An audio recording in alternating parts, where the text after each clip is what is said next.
What a sad, sad day. What's wrong, Tom? Why are you feeling so down? Well, Brandon, it seems like the Minnesota Vikings are a bad football team. And considering they're over the cap by $36 million next season, I'm just afraid that their window of being competitive is getting smaller and smaller and smaller and smaller. Oh. You feel bad for the Vikings? So sad. Yeah. I am wincing for them as well. At least Sam Darnold is real good, Minnesota. Doing real good. Oh, you freaking idiots.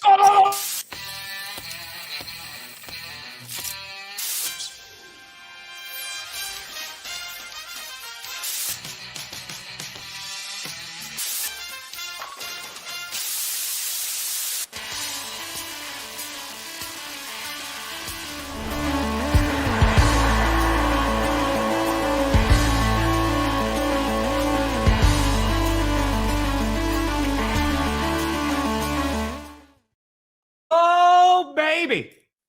We here. We steer. Look, I barely caught that. Whoa. You in the right direction. Welcome to another edition of the Grossi Perna Show. I'm Tom Grossi. That's Brandon Perna. And this is, GPS.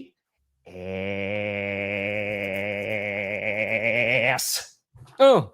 Oh, man. You know, it's so funny because this morning, because this is how the behind the scenes works for GPS. We have a running Google Doc. Yeah. And, you know, like we'll add a couple things in there. Monday, there's not really a whole lot in there because we're just recapping all the games. Wednesdays when we actually have to put in a few things because it's like, oh, man, what are we going to talk about? And Friday, so today I wake up and I'm like, you know what? Vikings are in trouble. NFL Week 8 preview. And Perna goes, let's do that, but make trouble in all caps is why we work so well together. That is and that's the extent of our rundown. We have nothing in there, no talking points, no data entries, just Vikings are in trouble in your power rankings, which I was cramming here in the last seconds. But that was tough to watch, dude. Like Wentz at times was like he was in some like, and that's not what we're making fun of. Like, dude, like Wentz, they were like, he was holding his elbow, like his arm. He looked to be in a severe amount of pain. They didn't put Brosmer in until the very, very end.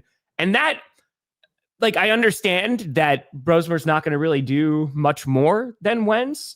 But, man, like, at some point, it's not like he's playing well. Like, Carson Wentz had a really tough night.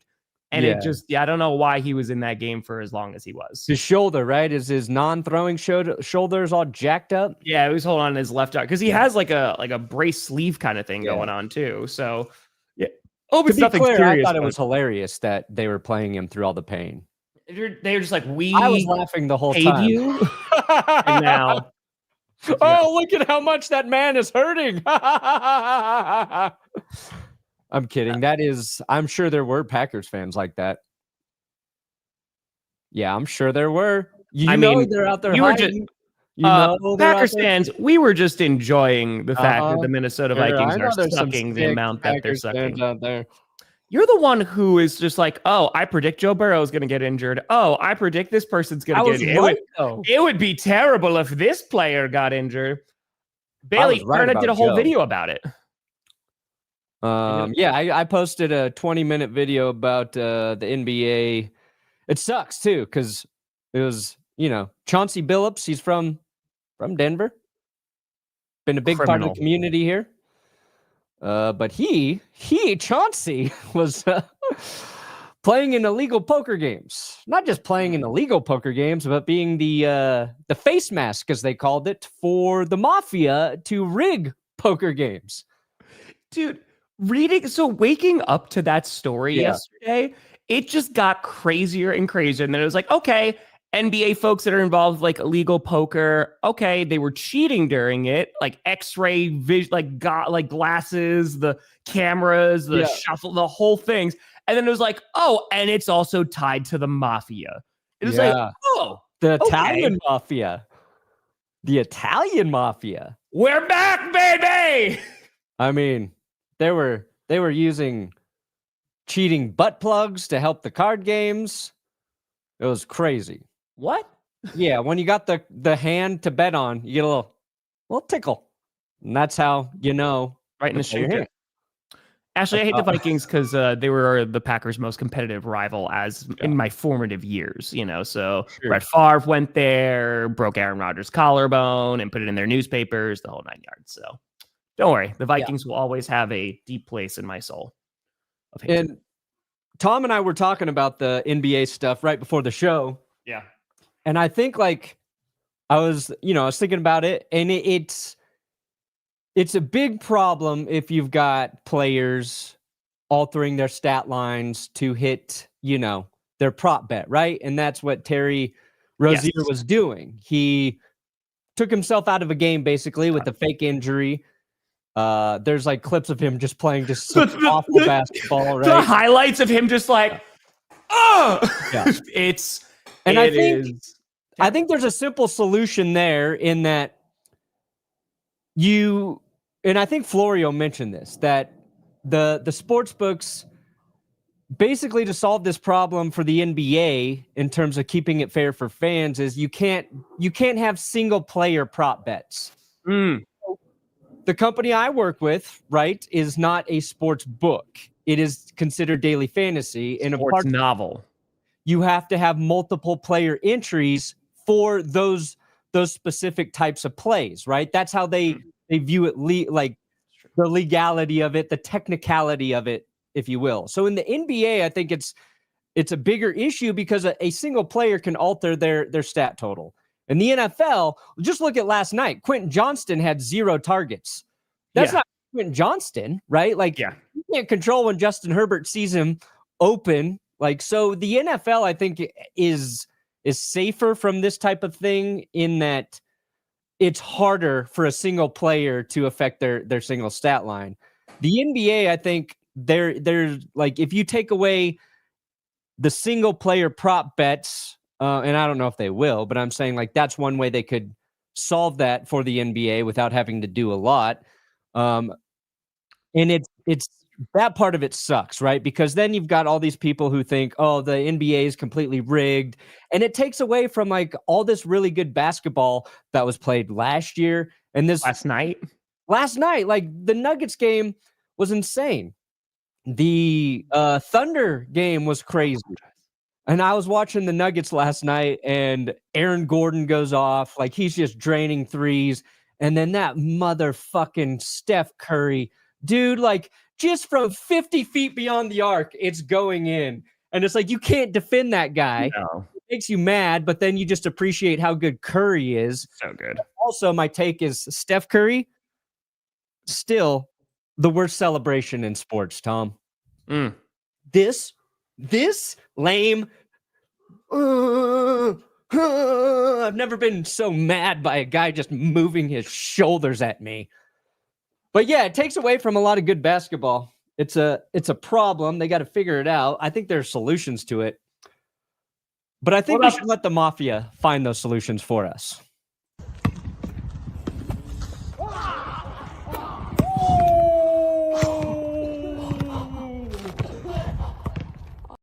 Way better celebration. Way better celebration. Yeah. Why is that sign upside down? What sign? I don't know. I'm just asking questions. On your kicks, maybe he meant picks. Maybe he meant licks. Oh, this? I don't know, Kevin. I just got a bunch of shit back there. There's a couple of gifts from me back there. By the way, Kevin sent me those. It's really hurtful. I showed your John Hamm photo yesterday, Tom. Where? I joined Dave Damashek on his show, and we were talking about because he knows Don Draper. He knows John Hamm in real life. Oh, I was gonna say. Okay. He knows John Hamm in real. They play in the same fantasy league. He came up, so then I pulled out the Draper picture. There you go. So. Anyway, we can go back to now. He's like, you know what, Brandon? Do you want to play some poker with him? I'll go to the John Hamm poker game. You're like, how do you care if it's rigged? Yeah. I don't care. Yeah, it doesn't matter to me. Yeah. Yeah, the NBA thing is wild, man, because there's two separate stories there, right? So it's the illegal poker, which is they stole millions of dollars from like high valued folks. There was like $1.8 million from one dude, which they basically were like, hey, you can come play with like NBA stars, right? And then the game was completely and totally rigged and they lost millions of dollars. So there's that aspect of it. You have the... That kind of feels like a victimless crime to me, though, Tom.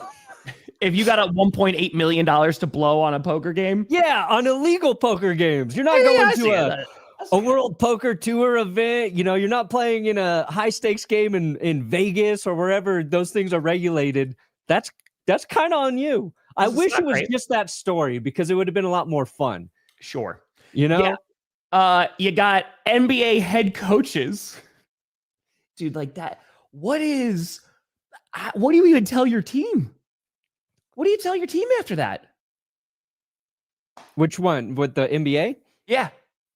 I say sure, JC. I say just win the game, guys. Just go out there and win the game. And I won't have to worry about you being investigated for throwing your stat lines. Yeah. I mean, you just go out there in Portland and you're like, all right, guys, let's make sure we have a good game. Don't mind the DraftKings sponsorship that's on the jersey. Let's go out there and have ourselves a good time. And then, of course, there's because there was only one active player, right? That was arrested? Yeah.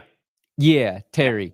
Because he was the one who was giving his buddy saying like, hey, bet the under here. He made like a couple $100,000 and he like threw the game. So Terry Rozier, $160 million in career earnings. Yeah, that's what I was going to ask. $160 million. And he's just like, hey, man, like, let's throw away not only my career, but also now compromise the integrity of the entire sport. Yeah. And also, you know, we're going to get in significant legal trouble as well. It's just well played all around. Yeah. Well played. Yeah, but I mean, Malik Beasley still being looked at too by the FBI in the situation. And I think like once their investigation wraps up and they said it's ongoing, and with this current FBI, like who the hell knows exactly what that means.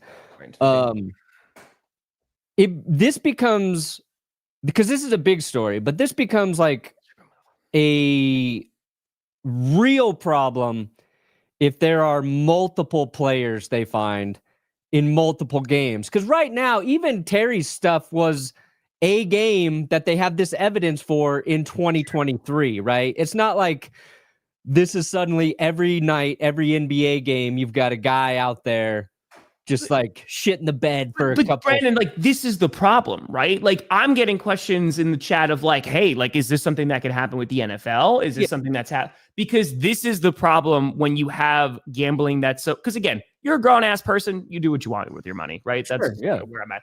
But the idea that they are so closely embedded, and especially with the NBA, who has a history in which like you have questioned the integrity of the game.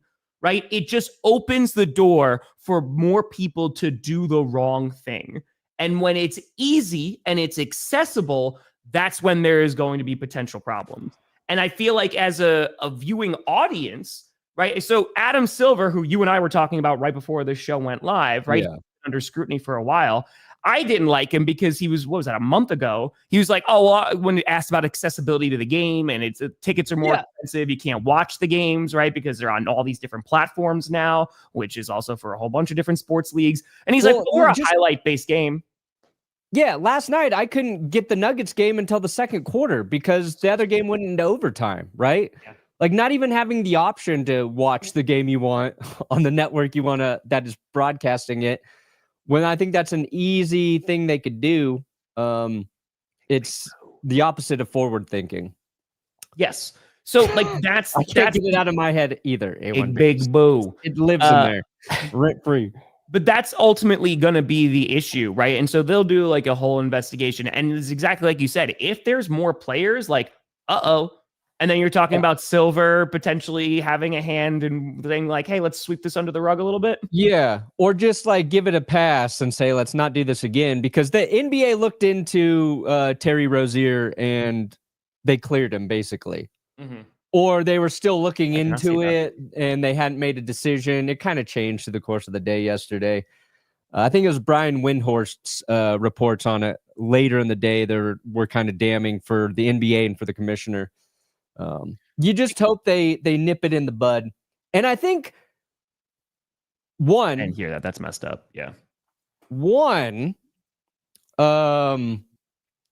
The legalization of sports betting, across all the states. The victim here's the mafia, Tom. They lost a lot of money when sports betting became legal. Okay, that was their racket. And that's kind of relevant here because what did someone think of the poor mafia? They shifted probably to more of these high-stake card games because of that, which is wild. The other part of it is the sports books are very heavily regulated. They're the ones reporting the suspicious activity, right? Mm. The sports book reported the suspicious betting activity on Terry Rozier. So and in the NBA, this shit has gone on for a very long time. But do you think the mafia would ever be reporting that? No, because back in the day, they were the ones getting the players to do that shit. So way to throw mafia accountants right under the bus, Perna. They work hard too, okay? They do. Unbelievable. They do. Sorry, but real quick, the point that I was going to make is like, if you have, because there are folks who are going to hear this story, right? And they're either not going to get the entire thing or they're going to read the story and go, I'm done watching the NBA. You're not going to make it accessible. You're going to make it more difficult, more expensive to watch. And I got to worry about this crap. Then I'm just going to stop watching, so the NBA's got a little bit of a problem on their hands. And then you had that ref get suspended in the SEC, right? Like, there's a whole bunch of integrity shit going on. Yep. Not Tom and I. Nobody questions our integrity. Wrong. NFL mouthpiece. Here we come. That's right. When will the NFL refs be caught by the FBI? Hopefully soon, man. I'm hoping tomorrow. I'm hoping tomorrow they bust down those doors and they're like, hey, as long as they can retroactively go back and arrest the replacement refs for the Fail Mary, then, because that's when politicizing, the Justice Department's fine. That's when it's fine. Yeah. So. All right, to Wentz in the Vikings now. Let's talk about the Minnesota Vikings. This was an interesting game. I mean, the game wasn't interesting. There are interesting storylines because of this game now. Vikings got their ass kicked. Okay. What is this? This is their 2026 cap, which they're currently $36 million over the cap. Sick.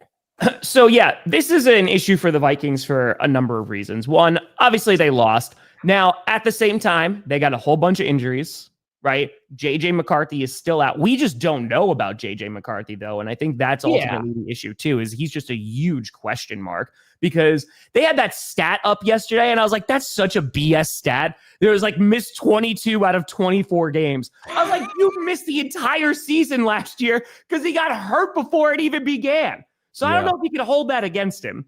But anyway. Yeah, so I feel like for the Vikings, the problem that they're in, and this whole they should have kept Sam Darnold thing, I'll actually go to the bat for the Vikings here. It was never going to happen. There was no shot, man. If you draft J.J. McCarthy in the first round and he already doesn't play for an entire year, you're saying, listen, we're going to go with the kid because we got to see what we got. Because the only way that they were going to keep him is they were going to have to give him a good amount of money for Sam Darnold, right? Even if it was a 3-year deal. And then how long are you having J.J. sit? Now, of course, him getting hurt, you couldn't predict that. And, that could have changed things. But I'm not going to crucify the Vikings for not keeping Sam Darnold, even though they were more competitive. Yeah, no, you shouldn't crucify him. But it goes to show you how fickle the decision-making process can be in the NFL and how it can drastically affect your team if you make the wrong decision. And I think with the quarterback position specifically, and if I recall at the end of last season, I was like, I know the Vikings have drafted JJ McCarthy, but you don't get quarterbacks playing as well as Sam Darnold easily. And then Sam Darnold plays 2 bad games, and everybody's like, oh, yeah, good riddance. Get rid of this motherfucker. That's the quarterback that's going to be the quarterback forever. Those last 2 games of Sam Darnold, terrible dude, sucks at ball. Those first 14 or 15 games, that was the outlier, right? I think what you're always weighing money in your salary cap. And yes, you invested a high draft pick on JJ McCarthy because Sean Payton duped you into doing it. Never forget that part of the story, Minnesota. But I think Kevin O'Connell in that situation has to understand the team's success this year and the next couple years are in better hands with Sam Darnold. And they have to make the case to have him there and be like, you know what? It's okay if JJ McCarthy doesn't play this next year or the year after. And where do they look for that example, Tom? The Green Bay Packers. Exactly. And it's never an apples to apples situation. Sure. And it's never the right answer every single time. But the further this season goes along, and JJ can come in and he can start playing really good football, and we'll forget about this in 2 weeks. If he has 2 good games, nobody's going to remember this conversation. But at this moment, letting Sam and I didn't see that, Junior. I don't think they let Sam Darnold go. I think they tried to keep him, but Sam wanted to go to a place where he was going to have a chance to be the starter and keep his job as a starter. And that probably wasn't the case in Minnesota. Even Daniel Jones didn't want to go back to Minnesota because he wanted to start. And I don't know if Dan Jones is having the same success in Minnesota as he's having with the Colts right now, right? But like, because the O-line's still an issue. Yeah. There's a lot of circumstances that make this situation unique, but bottom line, the Vikings would be better right now if they had kept Sam Darnold. And they said, you know what, JJ, we love you. We believe in you. You're coming back from an injury. We're going to work you into being the starter one day. But right now it's Sam's team and we're going to do it. Another weird part of this is their Vikings defense is just kind of looked crappy the last few games. Yeah, it hasn't been great.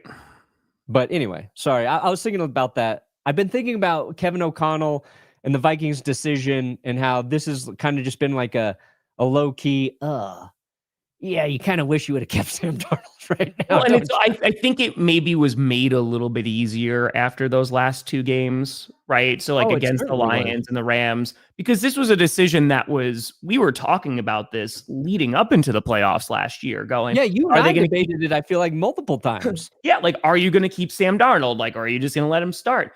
And it just feels like with the amount of money that's invested in this team, right? There is a window where it's like, all right, they're going to be super competitive. Now, again, the Vikings have been beat to crap this year, like a bunch of other teams. Like they have some pretty big injuries. But to see how far they've fallen and you're not even given a good evaluation on your new quarterback, that's the larger problem here. Because until JJ McCarthy plays consistently, you're not even going to be able to evaluate and say like, hey, here's our guy for the future or not. And if he's not the guy, then yes, then this is going to age absolutely terribly. Then letting Sam Darnold go is not going to age well. But we're not even at that point yet because the Vikings last night, they just looked like a bad football team, but it's also with, their QB2 and their QB3. It's Carson Wentz in 2025, which, results are going to vary.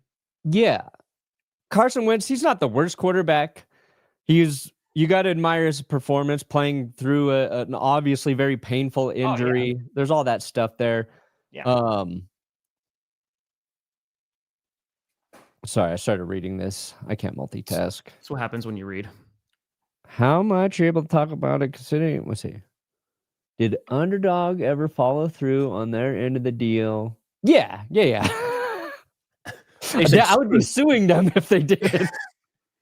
Well, listen, they got that Bill Belichick. They're contractually obligated. Thank you for looking out for me, though. But I think like it comes like if you have a quarterback on your roster and he leads you to 14 wins, you can't let that man out of the building. You can't.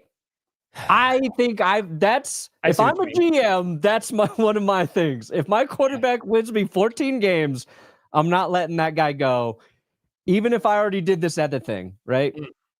Like if, and now Vikings fans they're asking for old Kirk Cousins to come back. Come on, Kirk, let's go, buddy. Let's saddle up once again. They made the smart move. They let Cousins go, and that probably screwed them. They looked right for letting Kirk Cousins go, and they're like, you know what? We can let Sam Darnold go too. That's phenomenal. But watching Sam with the Seahawks has been fun. Yeah. He's doing a little redemption arc himself. But there you go, Viking. I'm happy for you. There you go. Yeah, if you're a Portland fan and you didn't like your head coach, then you're just like, good day. Come on, man. Good day. Or they got a fitting. Oh, Andrew. Yeah, develop. I can't remember a time where so many dude, Will and I have been kicking around that video idea of like, it's every year, it's a new reclamation project. And you're like, oh, fuck, that quarterback's pretty good again. But how many times that you and I spoken about this, right? In that we are in such, and this is how the NFL has been for a long time, but like things like the Packers, like they don't do that very often around the league to let QBs sit and let QBs develop. And you look at Rodgers and you look at Love, and it's just if I'm drafting you in the first round, you are going to play ASAP.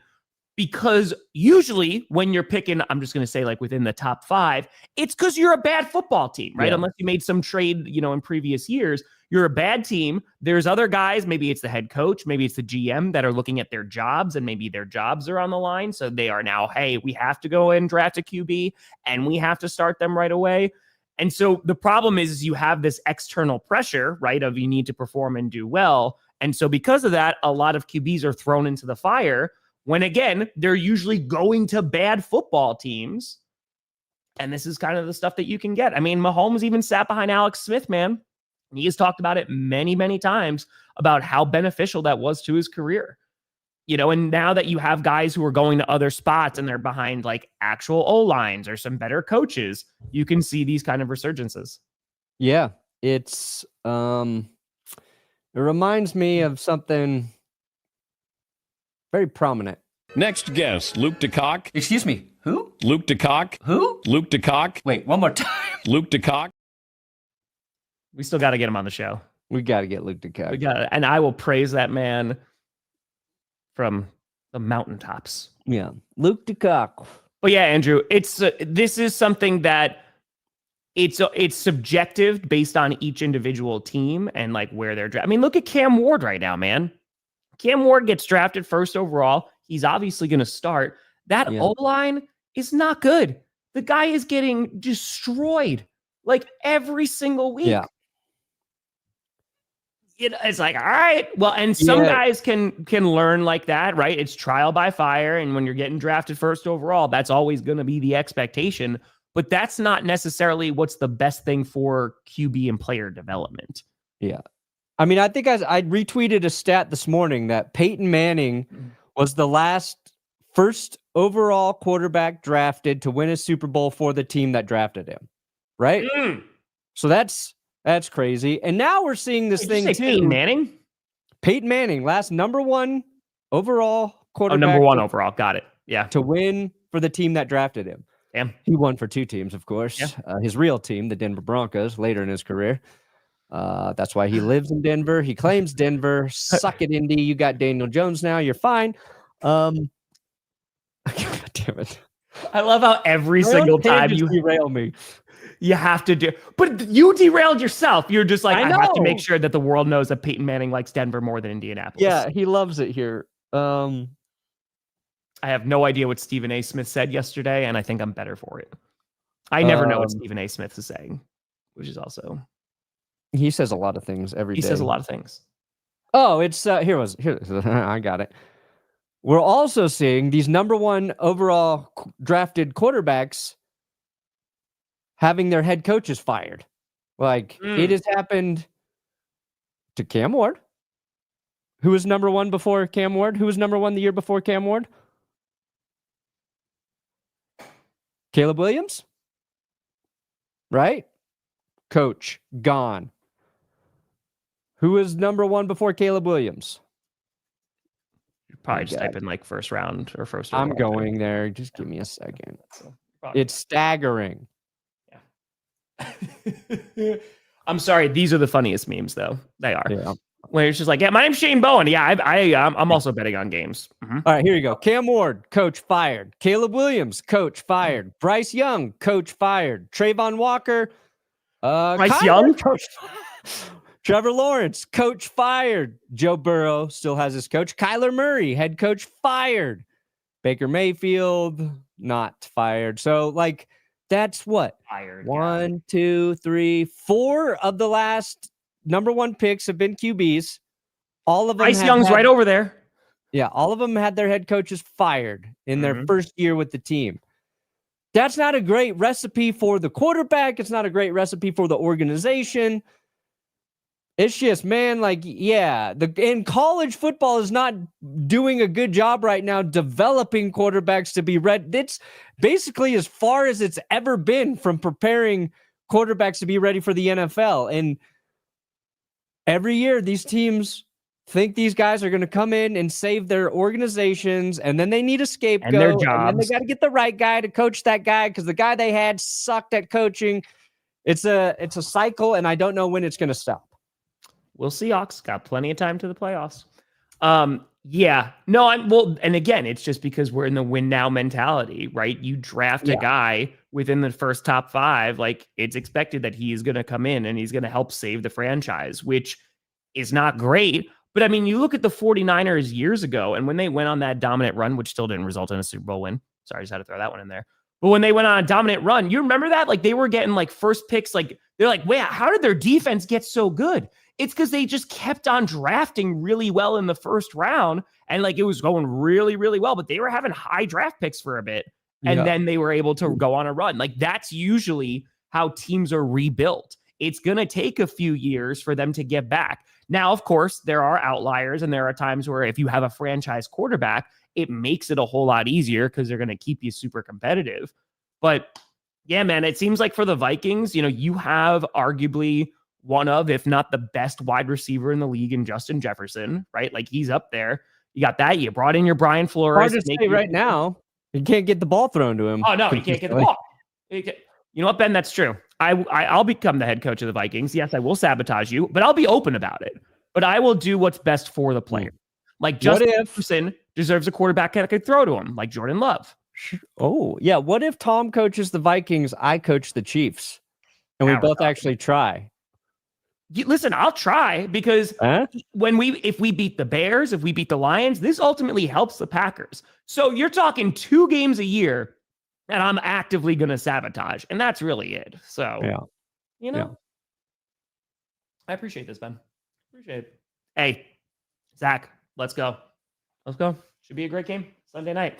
But yeah, the Vikings are in trouble right now. The offensive line is not good. JJ McCarthy needs to come back and play. I know there's been some scrutiny because they were looking at the original timetables for him to come back, and we have passed that point. But I got to be honest with you. If I'm KOC and the way that this season's already going, I am waiting until JJ McCarthy's at 100% before putting him behind that offensive line. Because, I mean, what if he gets hurt again? You know, and again, of course, it's the NFL. Anything can happen. But I don't know, man. Like, you just wait for that guy to be healthy because then you could actually get an idea of what's going on and see if he's going to be good. So, yep. We shall see. Perna, power rankings? Oh, yeah. No collision. But here, wait, we didn't even talk about the Chargers look pretty good. Chargers look good. Yeah, dude. Justin Herbert's played some pretty nice football last night. Gadsden again. You heard it here first on GPS, and it wasn't from either of us. But, dude, second game in a row, he's gone off. Vidal, he got back to running the ball really well, right? They had a balanced attack. Joe Alt being back on that offensive line, it definitely made a difference. As soon as Joe Alt got on that line, Mekhi Becton got hurt, but they made it work. They made it work. If you're a Chargers fan, you got to feel good about Herbert. And what I saw Herbert do last night is something I want Bo Nix to do more. And that's when the opportunity's there, just run. A couple of those runs up the middle for Herbert were very productive. Yeah. I need more of that from Bo Nix. And Not every team's going to do that. yeah, the Chargers getting that production with their third string running back, with a 5th round tight end. It's impressive. Now the Chargers looked really good this week, so I am prepared for them. I'm going to put them in power rankings next week, and then they'll probably suck. That's just kind of how the Chargers do it. They're going to torture me all year on whether or not they're actually good or not. But right now, this week against Minnesota, a short week, you looked really good, LA. Mm-hmm. All right. Yeah, he's that ref too, the SEC guy, right? He's a ex-NFL ref, if I'm not mistaken, right? If I'm not mistaken. Demote Brad Allen to the SEC. Please get him out of the NFL. Referee Ken Williamson. Yeah. I think he was an NFL guy, wasn't he? I don't know. Let's see. Hold on. They all look the same in their ex-NFL. Let's see. Nope. That's a cricketer. Nope, from New Zealand. That's not who I'm looking for. Cricket. Oh no, apparently he's a longtime SEC ref. Sorry, I don't know what I was saying. Oh, ex-NFL referee Blast SEC. Got it. That's nice. Apologies. Yeah, power rankings. Let's rock. And roll. You're gonna have to move that thing. Yes, I got you, fam. Those super chats are so big. Colts numero uno. Look at that. Patriots at number. Welcome to the club, Tom. Thank you. Who's had the Colts up there since week 1? And I still don't agree with that. Yeah, suck it. I was ahead of the curve. I'm gonna stick to that story. Yeah, I put the Patriots at 2. Patriots at number 2, huh? Why not, man? This season, Drake May, baby. the weirder your predictions are, the smarter you're gonna look. Drake May, he's that guy. Yeah, Drake's playing great. I really just didn't want to put the Chiefs at 2, so I put New England there. So you got the Lions at 2. Respect that. You got the Packers at 3. I got them there at 5. I dropped the Bucks to 11. Yeah, the Bucks I dropped to 5 because of the Mike Evans stuff, and they didn't look good. But it was against a really good team, so I was like, okay, the Mike Evans injury is more important than the loss. Yeah, I'm basically the way I'm going to be doing power rankings is every week is like a clean slate. Whoever looks good that week, just and usually you don't want to do that. No, because that's usually like the first month of the year, right? You're kind of like, okay, nobody knows who's good, nobody knows who's bad. Dude, it's the end of October next week. Yeah. A week from today is the end of October. So like the fact that we are still in a week-to-week league in terms of, who in their right mind would have predicted heading into this season that the Colts would even be sniffing not only the number 1 in their division, but number 1 in the they got the best freaking record in the NFL, man. Yeah. Like, I thought the Colts were going to be bad, like bad. And look, nope. I kind of critiqued their schedule, saying a lot of their wins have come against bad teams. But they did beat Denver, who has a winning record, who is first in the AFC West. And they just beat the Chargers last week, and they beat them like decisively. And then the Chargers go out and kick the shit out of the Vikings. So you're like, okay, the Chargers are not a bad team. They just played a very good Colts team. So yeah, I feel good about putting the Colts at number 1. Did I feel good about putting them at number 1 week 1, Tom? No, of course not. But right now, they're and it's because their defense is good. Their run game is one of the best in the league. Daniel Jones is playing great. Tyler Warren's been a great rookie addition. The receiving core is not like it is. I think the best way to describe it is like solid and reliable and tough. And the Colts have an identity of a tough football team. And I don't know, like the last time we've said that about the Colts. You know what I mean? No, it's been a bit. I mean, again, the defense alone is a significant change. I've been harping on that a ton during power rankings, like just from where they were and then heading into this year, like, they look much better. And with a good defense and a good ground game, because Jonathan Taylor is playing out of his mind, dude, like they're going to win football games. And that's a team that also, I know we're getting closer and closer to the halfway point, but unless they have like a cataclysmic collapse, like that's a recipe for winning in the playoffs. Like I'm very curious to see them play against, some stronger opponents just to see where they match up. But right now, Colts are winning. They're winning the games that are put in front of them. Colts look good. Oh, dude. I'm not. So we were talking about this last night. Next Thursday is the Ravens versus Dolphins. Yeah. And if Lamar Jackson plays, they may score more points on the Dolphins defense than they did on the Broncos. So maybe let's see what the Ravens do this weekend. But yeah, it could be bad. Could be boat raced. Could be a boat race, and the Dolphins could be getting caught in the propeller of that boat. Not to get too graphic, but that propeller could mutilate those Dolphins. Just blood and guts in the water. And then it's going to attract the sharks. Yep. And then the sharks are coming for Mike McDaniel. Oh, yeah. And everybody else in Miami. And a much bigger boat. Yeah. Apparently, I forget where I saw this. The Broncos are one of the teams most likely to try and trade for a wide receiver. Now, I don't know where that report came from. I just saw it pop up yesterday. And one of the names is Waddle. There's a little Waddle to the Broncos. Now, I don't know if there's any truth to that, but I'll take him. Hey, you could go and get Tyler Lockett. He got released by the Titans. Honestly, I would take Tyler Lockett right now. Just take a flyer on him. Why not? Take him. Why not? The Titans too. Like, if you are a 30-year-old receiver and the Titans call you up, hang up the fucking phone.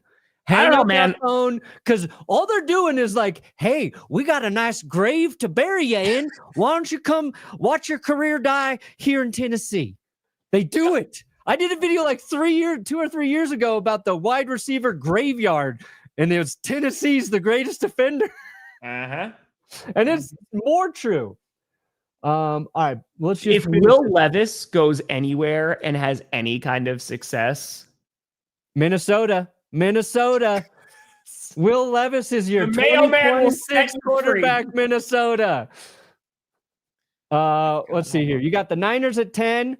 That's good. I put them at 7 with the Seahawks. I put the Cowboys and Eagles at 8. Got it. I like that you got the Chiefs at 8. I respect that. Yeah. And then I put Joe Flacco alone at 12. Not the Bengals. Just Joe. Yep. Not your fucking Bengals. You guys are still a mess. I do not believe in you for 1 second, but I do believe in Joe Flacco. Hey, Turner's really good in that secondary. He's been looking really nice. I don't care. They're still terrible. Yeah, get the over. Barney, want to go through some games? There's 6 teams on a bye week this. I know, it's so nice. Oh, so nice, dude. So nice. It's gonna make winners and losers so much easier. Mm-hmm. Fewer people are gonna watch this week, but that's okay. Oh, you go. Before Gadsden against the Colts, no tight end in Chargers history has been awarded Rookie of the Week since 1985. Yeah, wow. I see Chargers fans are really excited about Gadsden, and did 2 great. Not even Antonio Gates. Gates never did it. I guess not. Wow. All right, so I took the Chargers last night. Wasn't going to overthink it. Bounce back game for the Falcons? Yeah, let's go back to week 7 where I picked chaos. Yep. And it really did not help me out, Tom. No, Jesus. Nope. I got the late games. I kind of got a streak there, but yeah, it was a rough week for me. That's tough, man. Yeah. That's tough. It's true, Ian. It's true. All right. So, yeah, I got the Falcons. Obviously, disappointing outing against the 49ers last Sunday. But if there is a team to bounce back against, it is the Miami Dolphins and that defense.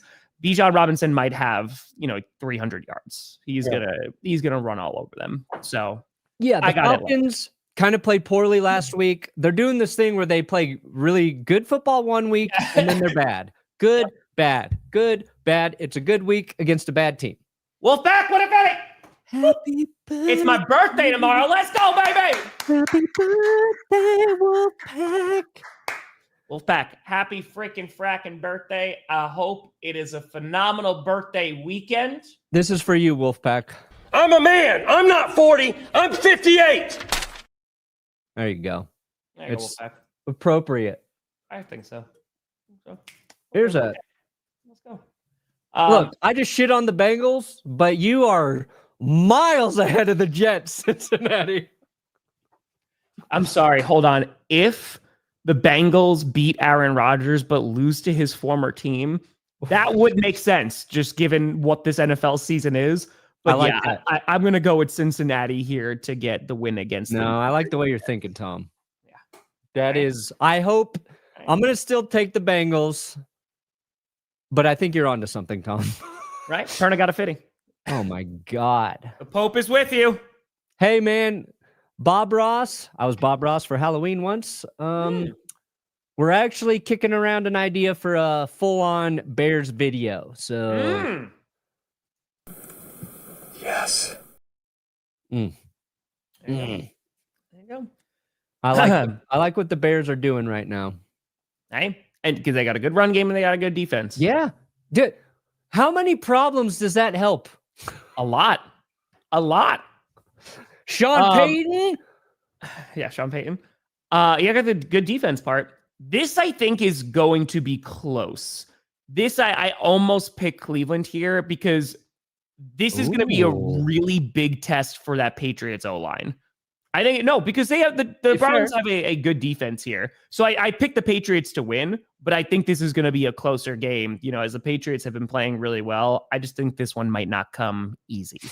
The Patriots defense playing pretty solid football right now. I am not threatened or worried about Dylan Gabriel like at all at this point. He has not pushed the ball down the field at all. Like none. Judkins looks good. Judkins, I'm starting him in fantasy this week. Sure, tanker. It might. If Cleveland has any chance to win this game, Judkins has to have at least 150 rushing yards. I'm not sure he's getting that against New England. The Patriots, as soon as they stopped fumbling the ball 5 times every week, they look like a different team. This is going to be an ugly, low-scoring game, but I'll give it to. Don't worry, Johnny. I'm going to give it to Connor anyway, because Connor's a Bears fan. So fair enough. Arnie, you got a fitting. What? Stop it, guys.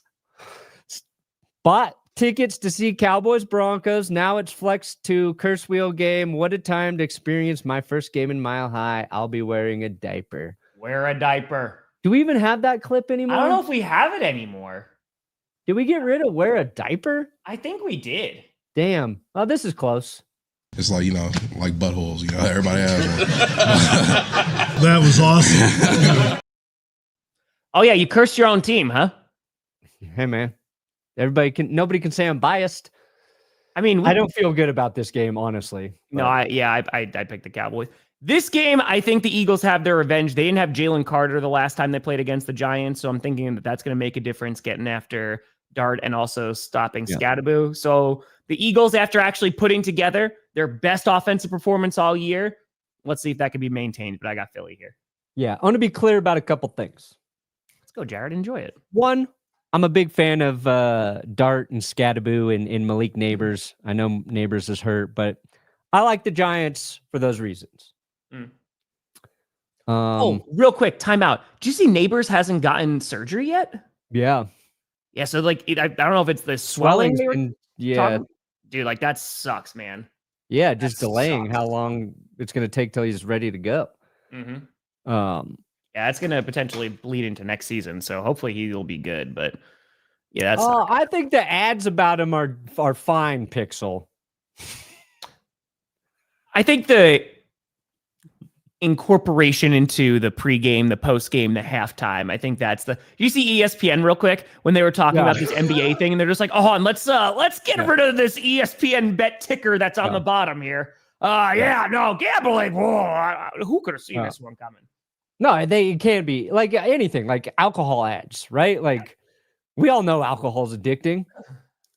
It's I don't disagree. All right, what was I saying? Giants. You like them. I'm rooting for the Giants.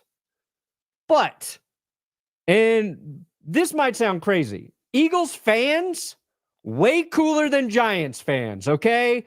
Eagles fans and Broncos fans before the game, nothing but compliments to each other.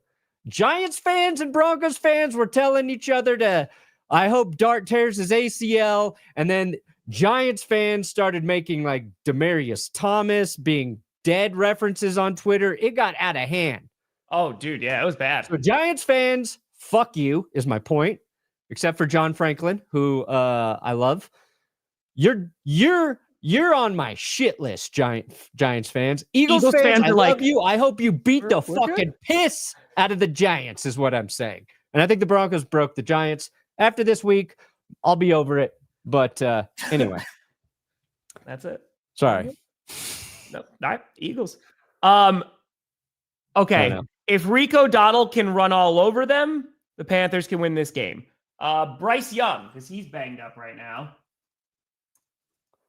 Yeah, but he was at practice this week, right? He was held out a second straight day. And dude, I mean, yeah, this is tricky because Rico could destroy the Bills. Their run defense has been bad. It's a great day. But Dave Canales kind of didn't remember that Rico Dowdle was good last week. Is he going to remember this week? Like, we got to get Hubbard some. We got to get Hubbard 15 touches too. The coaches, man. I'm going to take Buffalo. They're coming off a bye. I got Buffalo. I'm a little concerned about Buffalo, and I think Carolina's ripe for the upset, but if they can run the ball, man. Come on, Bills. Don't let me down. Virtuoso, this in perpetuity for right now. I'll be streaming every Packers game. So I'll be streaming. Here's my thought with Bears-Ravens. I think the Bears are actually the better football team right now than the Baltimore Ravens, Tom. But I think the Bears are getting the Ravens at absolutely the wrong time for Chicago to continue their win streak. Ravens are down bad. Everything's gone wrong for them. They're coming off a bye week. They are in desperation mode right now. And we know their offense Lamar's back, right? Is Lamar playing?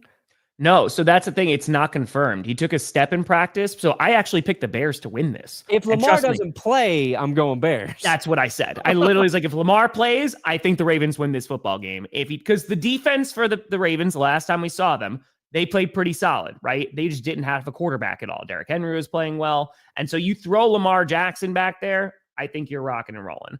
But if Lamar doesn't play, I mean, Cooper Rush, I just don't trust him right now. So I'm going with the Bears to get it. But again, I just don't know because is Lamar playing? Yeah, I guess here's my conundrum. I want to pick the Bears right now because of Lamar's status being uncertain. But I don't trust myself to remember to come back and select the Ravens if I learn that Lamar Jackson is playing. Yeah, it says, so this is from the Ravens. Still limited at practice, but took another step forward. He was on the practice field again on Thursday, but was limited for a second straight day. It was his first practice in 24 days after leaving the Chiefs game. If he says he's ready to go, I'm ready to go, Todd Monken said. So it's up to him, and I thought he looked really good today. I thought there were things he did out there that took another step forward. I think he's going to play, is my gut. So I'm going to leave it on the Ravens. So yeah, because I will not remember to change it. No, that's fair. This could be, if the Texans can stop CMC, which was the 49ers' entire offense, I think the Texans can win. But the defense of the 49ers looked really good against the, oh my good God. Oh boy, the Falcons. There we go. Oh boy, that just got lost there, and there's pure panic. But I got the 49ers winning. Brain. Yep. The Texans' offensive line and the entirety of the offense is so bad. It's really, that was really tough to watch. So I got to go with the 49ers here. Yeah, I feel pretty good about taking the Niners. I love what Salah's doing with their defense. And the Texans, I am so down on their offense right now. Their defense is so good. Like, that's the thing that's infuriating. Like, that defense is one of the best defenses right now in the league. And they just have no complimentary football at all. Unfortunately, I don't think their offense figures it out against the Niners. Not this week. Defense look good. I got the Buccaneers winning this too. Even battered and broken, coming off their worst loss of the season. Yeah. I'm still picking the Buccaneers. I just want the, the Saints are losing every week, but Spencer Rattler still looks okay. I just want that to continue all season long. Oh, that didn't happen on Sunday. He was crap on Sunday. He had 3 interceptions. I want that narrative back. That'd be nice. Nice. So this game could go either way. I picked the Cowboys. And the only reason is because I think they can put up more points than the Giants and not blow it. Because their defense looked pretty solid. Yep. Right? Looked actually pretty good. If they went, they're not going to get him back for this game. But if Overshown comes back because he's in that 21-day return window, they're going to get real good. But here, I just don't know, while the Broncos defense is very good, if they can keep up with the Cowboys if they start playing. Because Dak has been really careful with the football. No, Dak's been great. Dallas, they have the number one offense and the 32nd defense, right? They're a hard team to calculate. But the Broncos have flaws right now. Yeah. They got the winning record. Bo Nix in the fourth quarter, it's been good. He is a quarterback who, when the game is on the line, when the pressure's there, he's effective. He's very good. But the Broncos defense has not been opportunistic this year. They've got a -2 turnover differential. We saw how big that pick for Denver was when Stranad got him. And the only way they're going to hang with Dallas is if they steal the ball a couple times. So they're the defense racking up sacks. Pat Surtain, we know we can trust him. Riley Moss, great grades right now in PFF, and Broncos fans know he's mostly pretty solid, but I think there's some weird holes on the Broncos defense. One of them was filled with Dre Greenlaw's return, and now he's suspended. Javonte Williams got a revenge game in him. And fundamentally, I don't think the Broncos can score as many points as the Cowboys can. And all right, you put Pat Surtain on CeeDee Lamb, okay? And I think CeeDee's going to make some plays, but I like that matchup. George Pickens on anybody else right now on the Broncos defense, I actually do not like. And the guy who really scares me in this game is Jake Ferguson at tight end. He's had a couple touchdowns. Had a ton of the last 4 weeks, I think 6 TDs. Feel like he's going to have 2 more touchdowns in this game. For those reasons, I think it'll be a competitive game, but I think Dallas wins, and it kills me to pick that.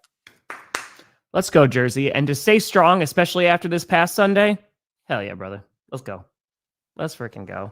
Nice. Colts. I don't know if we need to. Colts. There you go. Divisional game, you never know. But Colts. All right. Let's pick the Chiefs real quick because I think they got Mariota. Buy them a drum kit, Lincoln Park. Yeah. You got the Chiefs, right, Tom? I did pick the Chiefs, yes. All right. You pick your Green Bay Packers in this one? I did. So actually, before the season started, I picked the Steelers to win this game because I usually do a season prediction. I've said this many times. If there is a game that Aaron Rodgers is going to show up for, sure, it's going to be this game. On top of that, both secondaries not looking at their best. And heading into this game, if the Bengals game didn't happen, I may have been even more biased towards the Steelers because their defense had been playing pretty darn well those few weeks prior leading up to that Bengals game. However, with their secondary not looking so hot, Christian Watson could be making his season debut in Pittsburgh on Sunday, so another weapon for that offense. I got the Packers getting it here. I think if they're able to get after Rodgers, who is definitely going to get the ball out quickly, I think they can win this football game, but they got to establish the run pretty early. Yeah. But it's going to be a good freaking game, man. Sorry. I hope it is. Sunday night, I hope. I'll take Vele back, sure. There you go. I think the Packers are a better team. I'm going to say that. I think your defense is more consistent. The Steelers' defense has the potential to be very good every week, but last week, Flacco lit them up. Now, they were playing in some electric receivers, I'm saying that I really believe Green Bay, through the course of the season, we'll talk about them as a better team than the Steelers. Mm-hmm. But I'm picking the Steelers because of what you touched on. Aaron Rodgers has no greater motivation in life than saying, you were wrong.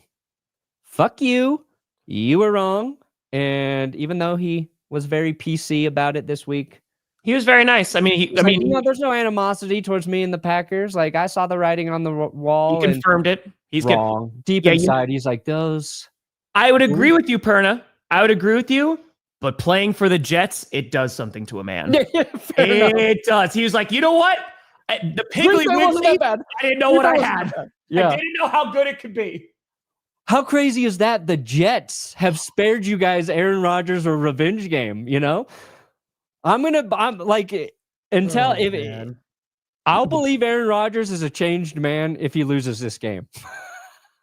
That's the only thing that's going to convince me that his ego is truly dead, Tom, is if he wins this game. Yeah, he's gonna be targeting some members of our secondary. I think it's gonna be a fun game. Just even coming into it, man. Like that atmosphere is gonna be electric. So I can't freaking wait. And on top of that, when the Packers and Steelers play, like it's almost always a good game. You know, you just have two good franchises. So I'm super pumped. Sunday night is gonna be I can't wait. Plus, I don't think we've talked about like how much better of a fit Rodgers is with the Steelers than everything was the Jets, and not just like because they're playing better right now, just like the chemistry with the teammates, with the vibe and the interactions, like everything about it just feels like it's making more sense. Yeah, but and on top of that, like in their division, obviously they just lost to the Bengals, but they're in a good spot.